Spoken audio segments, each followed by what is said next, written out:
Hi Year 6 and welcome to our first virtual maths lesson. So, at school we'd been looking at shape and we'd been doing measuring angles and using protractors and things like that.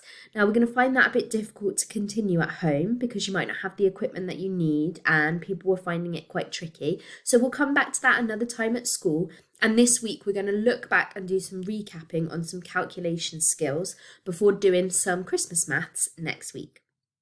So, our lesson for today is going to be on adding and subtracting decimals.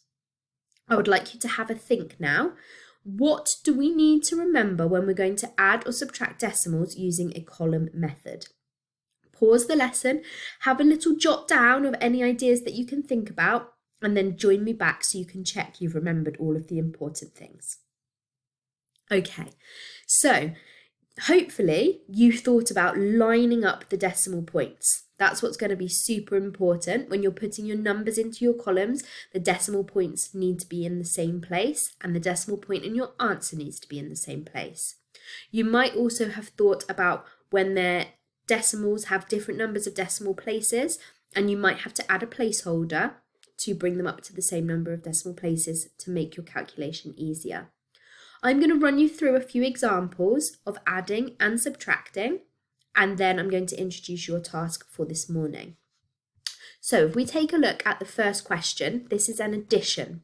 You can see I've got two decimals here. I'm going to line them up in my column now, so I'm just going to move them, and I'm going to make sure that the decimal points are in the same place. Okay, so the digits are lined up, but most importantly, the decimal points are lined up. Then I'm going to make some space for my answer.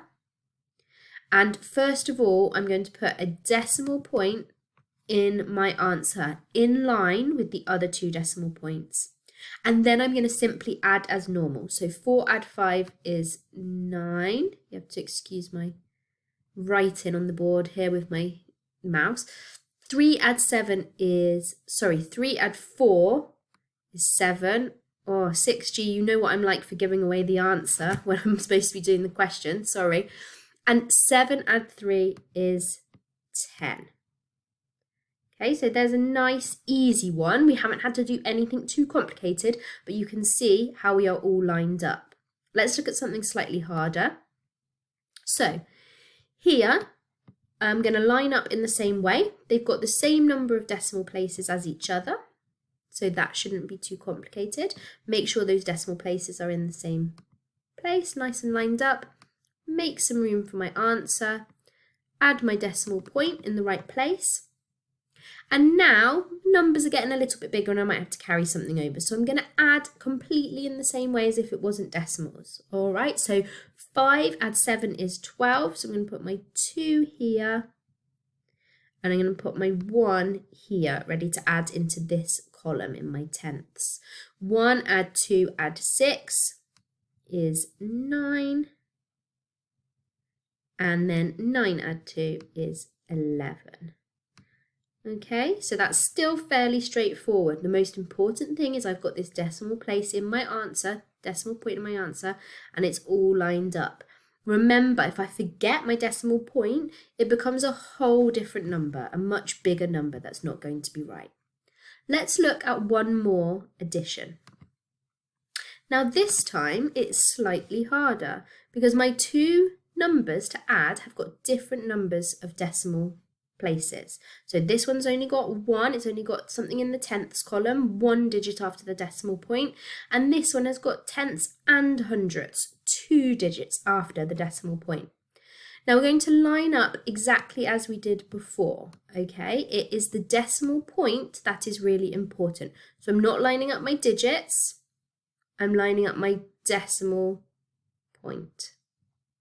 Okay, and then what I can do is I can add a placeholder, because popping a 0 here, just to show that there's no hundredths in this number, just helps to remind me that I am going to have to do something there, and I'm not just going to put, I'm not just going to forget about that part.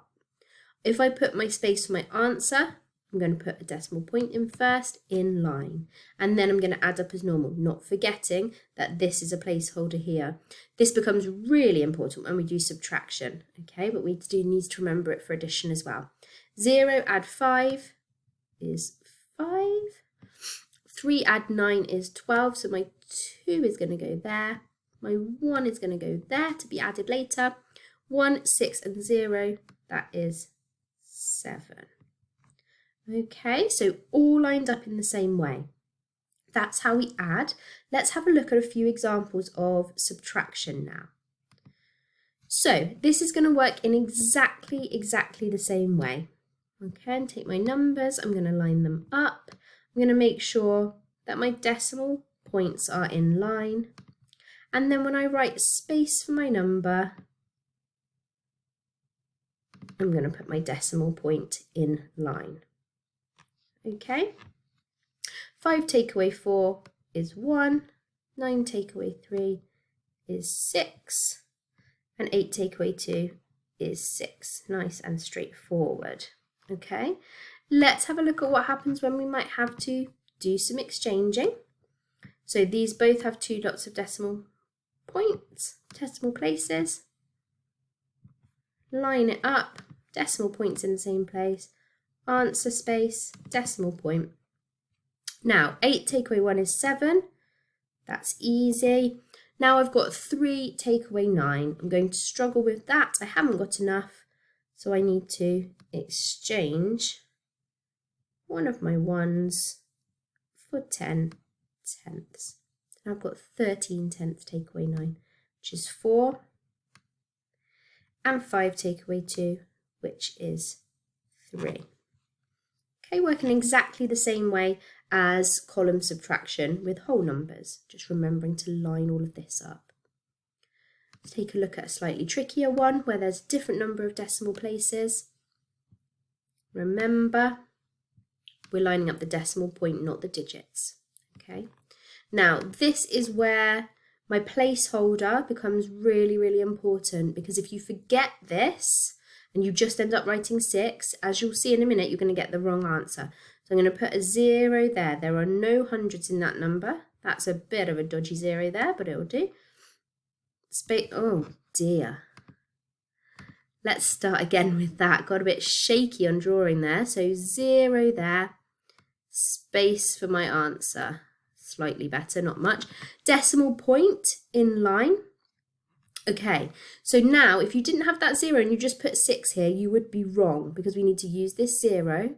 We won't have enough to take 6, so we will be exchanging from here.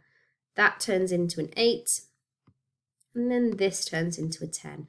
10 take away 6 is 4. 8 take away 3 is 5, and 7 take away 1 is 6. Okay, so not too tricky, but if we forget this part here, that's where things will start to fall down. So before you begin, line up your decimal points, add any placeholders. Okay, that's what's really important. Now I'm going to show you how you're going to apply this today. So if you're finding this a little bit tricky and the adding and subtracting decimals is something that you're struggling with a little bit, there is a practice sheet where you will just have some questions that you can work through and you can check your answers and you can make sure that you feel confident. If you already feel quite confident, then the challenge sheet on the website is going to have questions much like this, where you have got blocks, and the way the blocks work is 2 blocks next to each other add up to make the block on top. Okay, so if I was going to use this as an example, I'd have 3.3 add 1.2, and I can actually do that one in my head, so I'm going to, equals 4.5.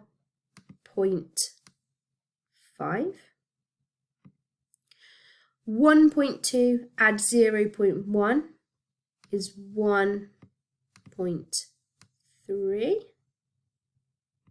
And then 4.5 add 1.3 is 5.8. Now, as I say, this is an easy example to demonstrate.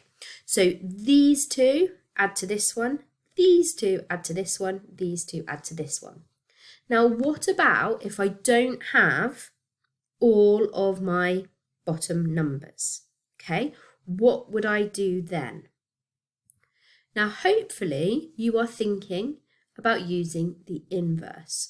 So if I've got this space and this space, I can work out this one by doing some subtraction, okay? So if this add this equals this, then that will tell me that I can do 13.7, take away 6.9 and get my missing number, okay? I need to do the opposite, the inverse.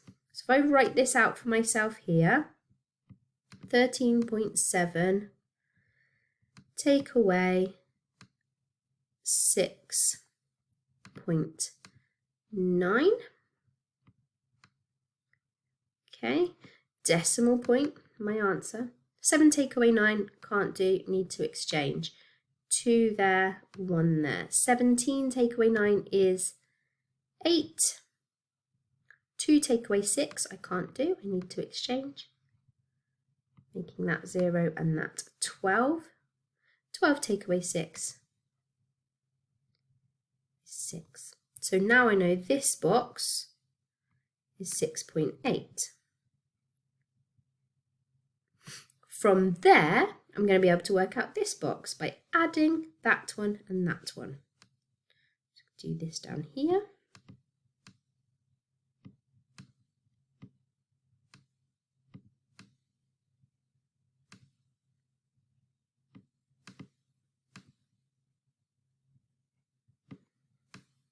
Okay, decimal point, 4 add 8, 12, 1 add 5 add 6, 12.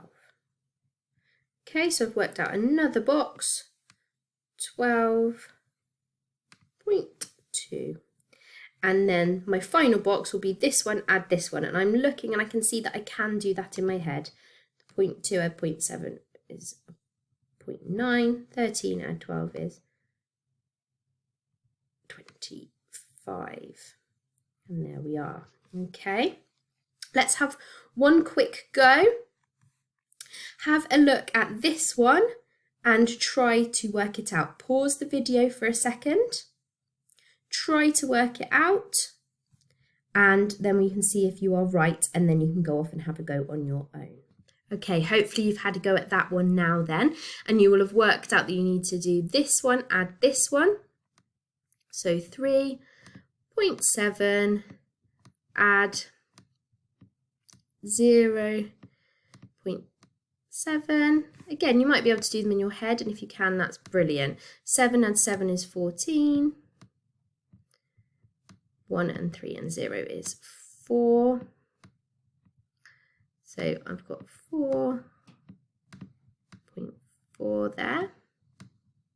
And then I've got two ways to come to this. I could add this one and this one, or do this one, take away this one. So I'm going to add my 4.4 and 3.7. Okay, remembering just to line them up.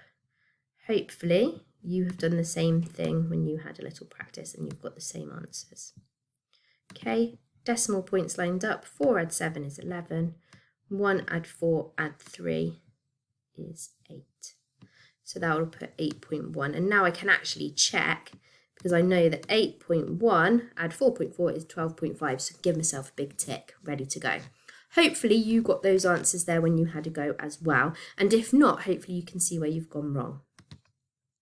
Now, it's your choice today, so go back to the webpage. If you're feeling a little bit like this is a bit of a challenge for you, then try the practice sheet. But if you're feeling ready to go and think you can tackle more of those block questions, then choose the challenge sheet. Both have answers for you, so you're able to check yourself. And please do send any work that you've done over to us so we can see how you've got on. Have fun with it, and I'll see you in the next lesson. Bye.